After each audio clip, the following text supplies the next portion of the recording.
Antimicrobial resistance is a global crisis. And has the potential for devastating the health of our global population. The problem of antimicrobial resistance has reached alarming levels. Extensively drug-resistant tuberculosis has been identified in 105 countries. Ultimately, the future of humanity may depend on our ability to respond to the great challenges of antimicrobial resistance.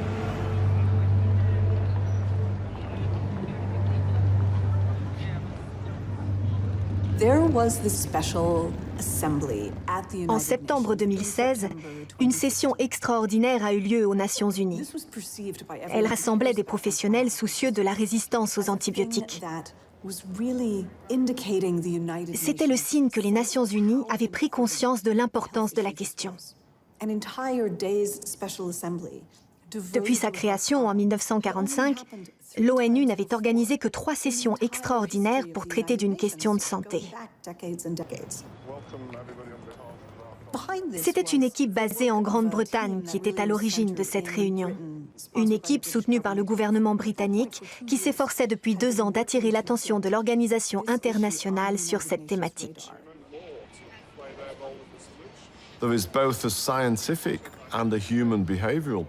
C'est pour des raisons à la fois scientifiques et humaines qu'il faut s'attaquer à ce dossier à une échelle internationale. Mon rôle consiste avant tout à présenter ce problème sanitaire comme un défi économique et financier majeur que le monde entier doit relever.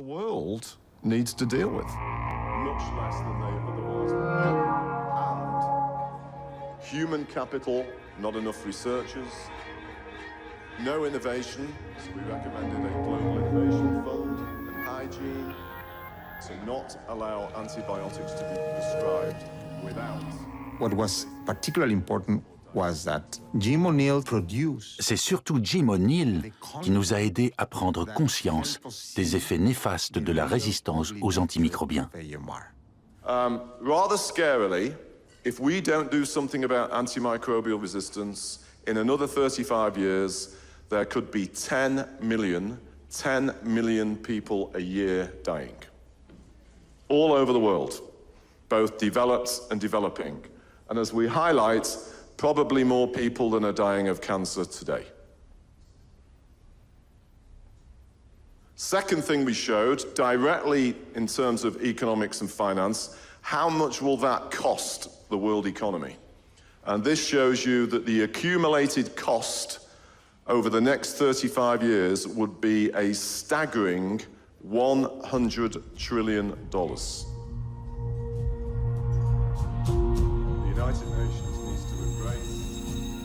La résistance aux antimicrobiens pourrait devenir la première cause de décès dans le monde à l'horizon 2050.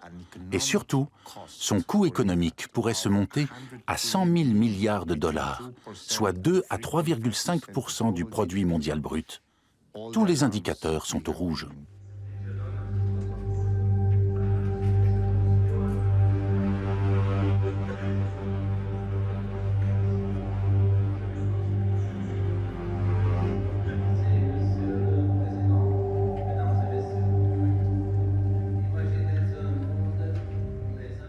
Je me suis assurée que cette question figure sur le rapport national de la gestion des risques du gouvernement britannique.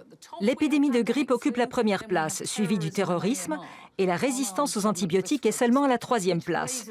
Cela donne bien sûr un poids politique à ce dossier. Mais comme vous savez, c'est un sujet extrêmement complexe, et j'aurais voulu qu'il se place encore plus haut dans les priorités.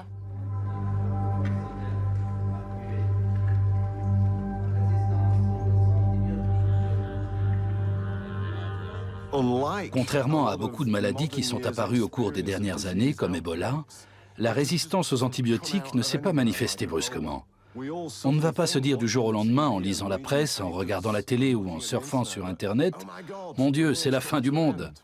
Ça se passe autrement. La résistance aux antibiotiques ne se manifeste pas comme ça. Elle avance de manière insidieuse et devient de plus en plus nocive et dangereuse.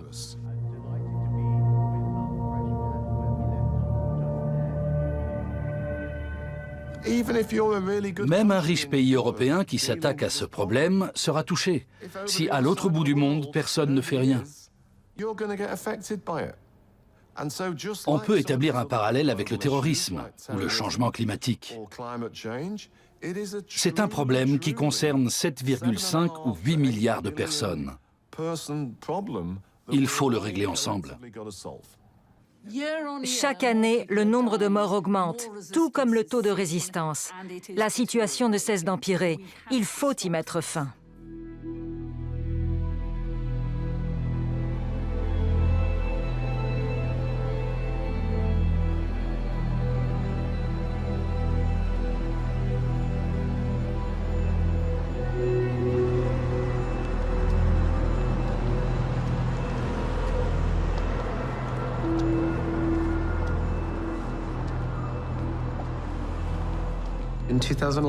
En 2011, j'étais en Inde. Je travaillais dans l'orphelinat d'un bidonville de Calcutta. Un jour, alors que je marchais le long des voies ferrées, un train m'a happé par la manche et m'a renversé. On m'a secouru et on m'a conduit dans une petite clinique où j'ai été amputé d'une jambe. J'ai crié et pleuré pendant des heures.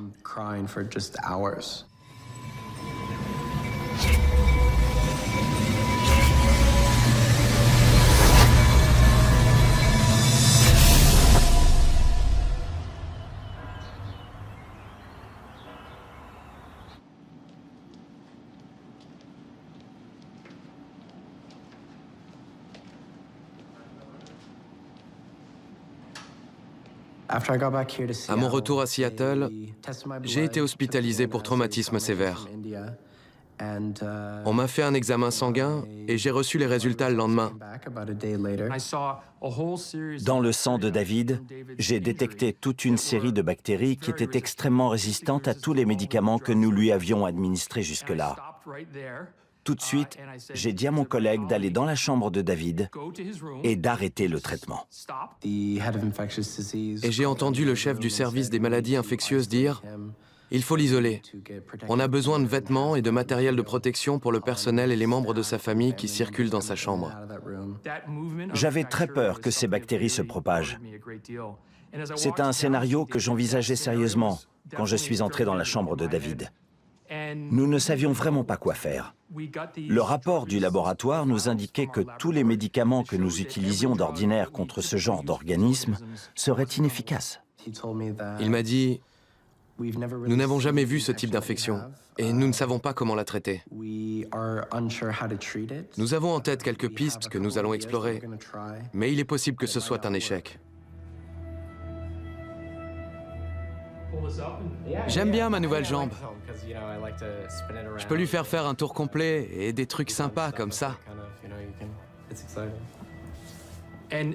Tu te rappelles, on a commencé ici. Puis là, le Dr Smith t'a opéré 4 fois, c'est ça? Oui, 4 fois, oui. 1, 2, 3, et la 4e jusque-là. Voilà les os qu'il te reste en haut de la cuisse. De la première opération jusqu'ici. Oui. Cette section. Oui, il y a un peu de peau en dessous. Tu as une excellente prothèse qui te laisse une certaine mobilité. Mais si la dernière intervention et la dernière cure d'antibiotiques n'avaient pas fonctionné, on aurait dû retirer tous les os jusqu'au pelvis. Autrement dit, tu aurais perdu toute ta jambe. Nous avons dû revenir aux pratiques du début du XXe siècle. À l'époque, on avait souvent recours à la chirurgie pour traiter une infection. David est un cas d'école. Nous lui avons administré des antibiotiques, nous l'avons opéré et il a complètement guéri. Mais au bout d'1 mois ou 2, la plaie s'est rouverte et l'infection est réapparue. On ne peut pas vraiment voir où se trouve l'infection parce que les bactéries sont de taille microscopique. Elles sont plus petites que des grains de sable. Donc c'est très difficile de les localiser dans une plaie ouverte. Et les bactéries sont des colonies de clones qui prolifèrent tellement vite qu'en l'espace de 2 jours, et même seulement 30 minutes, il y en a déjà des milliers. Lorsqu'on envisage un traitement par antibiotique, on se demande lesquels on va administrer, à quelle dose et pendant combien de temps. Dans le cas de David, on savait quels antibiotiques et quelle dose, mais on ignorait la durée du traitement. Aucun antibiotique seul n'aurait fonctionné. Ils étaient marqués d'un R pour résistant. On espérait qu'en les combinant sur une longue période et en les associant à la chirurgie, ils feraient effet. Les bactéries vivent dans les cellules. Alors c'est très difficile de voir au microscope si le traitement les a effectivement tués. Bien souvent, ces bactéries résistantes se camouflent en s'enveloppant dans des protéines et en formant de grosses cellules globulaires. De cette manière, elles sont protégées et elles restent cachées jusqu'à ce que leur camouflage tombe et les libère. Et alors l'infection réapparaît. Après chaque traitement, y compris le dernier, les médecins m'ont dit « Il y a 30 à 40% de chances que l'infection revienne. On ne sait pas. »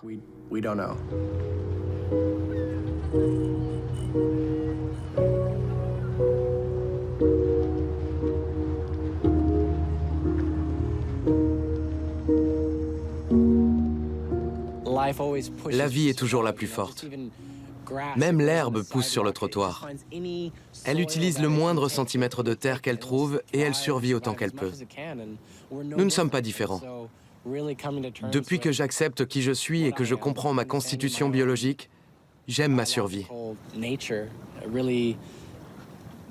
J'aime me battre pour rester en vie parce que le sens de l'existence, c'est justement ça. Je suis heureux. J'aime être en vie. Quand on frôle la mort, on apprend à apprécier la valeur de chaque chose, de chaque bouffée d'air, de chaque goutte d'eau, de chaque odeur. Maintenant, j'aime tout.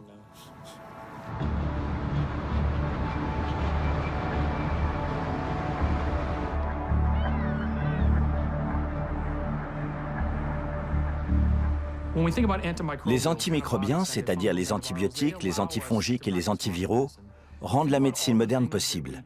Imaginez tout ce qu'on ne pourrait pas faire si on n'avait pas d'antibiotiques sûrs et efficaces. Dans n'importe quelle intervention chirurgicale, comme une opération du genou ou de la hanche, on injecte des antibiotiques aux patients pour prévenir toute infection de la plaie. Parce que ça peut faire des ravages. Chaque année, des centaines de milliers d'opérations sont pratiquées dans le monde.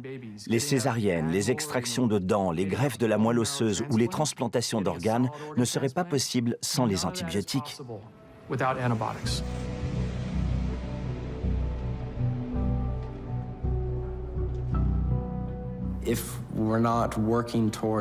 Si nous ne trouvons pas de nouveaux antibiotiques, les bactéries vont gagner.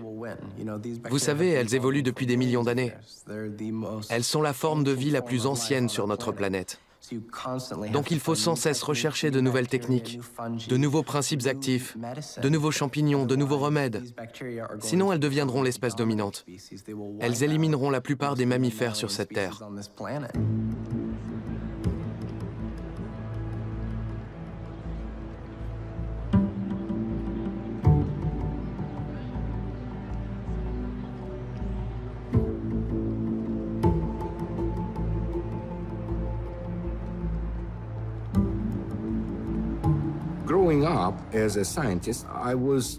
En tant que scientifique, j'étais naturellement porté vers les questions réellement importantes et les problématiques majeures. Et j'ai fini par découvrir que les bactéries représentaient un des plus grands défis en sciences de la vie. La microbiologie impose des limites qui n'existent pas dans d'autres disciplines scientifiques. Elle soulève des problèmes d'une envergure sans équivalent ailleurs.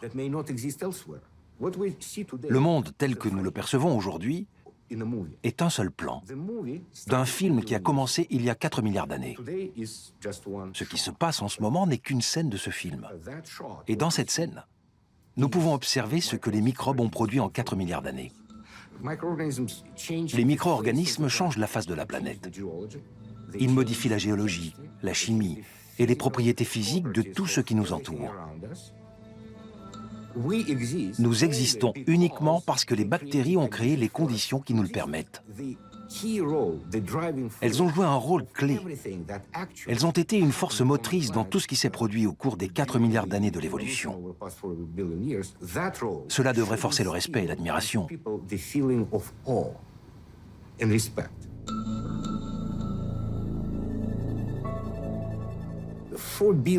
En 4 milliards d'années d'évolution, les bactéries ont appris à s'adapter comme aucun autre être vivant. Des cellules qui n'ont même pas de noyau ont des capacités plus développées que toutes les autres créatures sur Terre, nous y compris.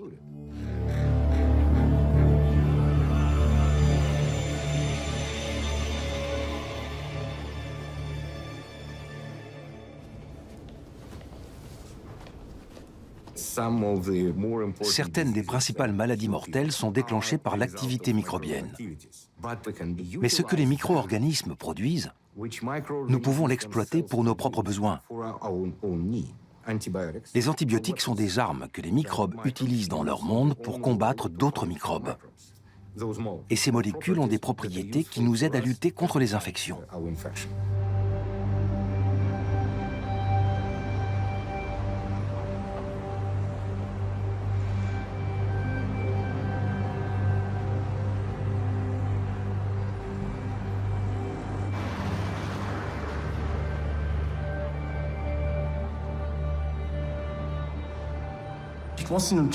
Ce n'est qu'en 1875 qu'il a été établi pour la première fois qu'une bactérie donnée pouvait provoquer une infection donnée.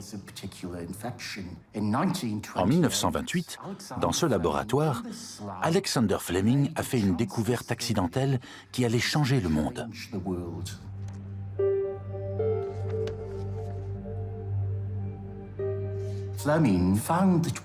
Il a constaté qu'une plaque de culture avait été contaminée par un champignon. Et pourtant, il n'y avait pas de bactéries à proximité.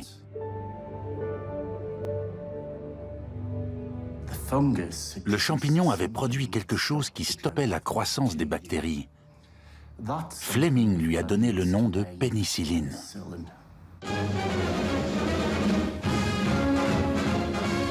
Industrial monument to the miracle drug. Penicillin, the new drug that affects almost miraculous cures. La pénicilline était considérée comme un remède miracle, un médicament prodigieux qui pouvait guérir tous les maux. On pensait que les maladies infectieuses appartenaient désormais au passé. Il y avait là une certaine arrogance, parce que ce n'était en réalité qu'une bataille dans la guerre perpétuelle entre l'homme et le microbe. Les bactéries ont riposté en développant des mécanismes de résistance.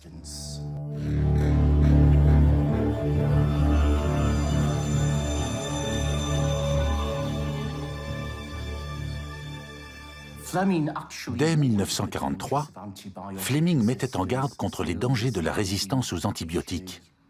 Il pointait du doigt les conséquences d'une utilisation excessive et abusive de ces substances.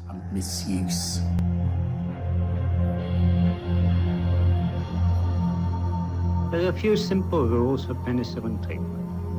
First, use it only on a suitable microbe. Second, use it in such a way that it gets into contact with the microbe. Third, use it in sufficient dose. Fourth, keep up the treatment long enough to kill the microbe. I have a fear that when penicillin can be bought over the counter, patients will indulge in self-medication, and in many cases they will not take large enough doses. If the dose is too small, the microbes will not be cured, and there is a danger that they will be educated to resist penicillin.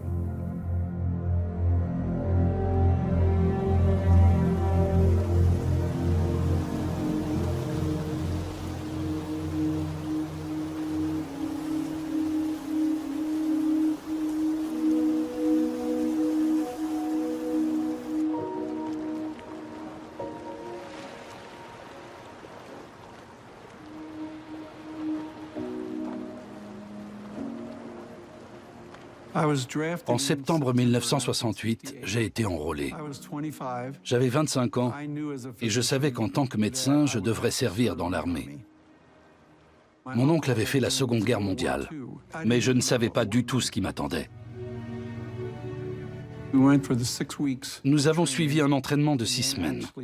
Puis, nous nous sommes envolés pour le Vietnam le jour d'Halloween.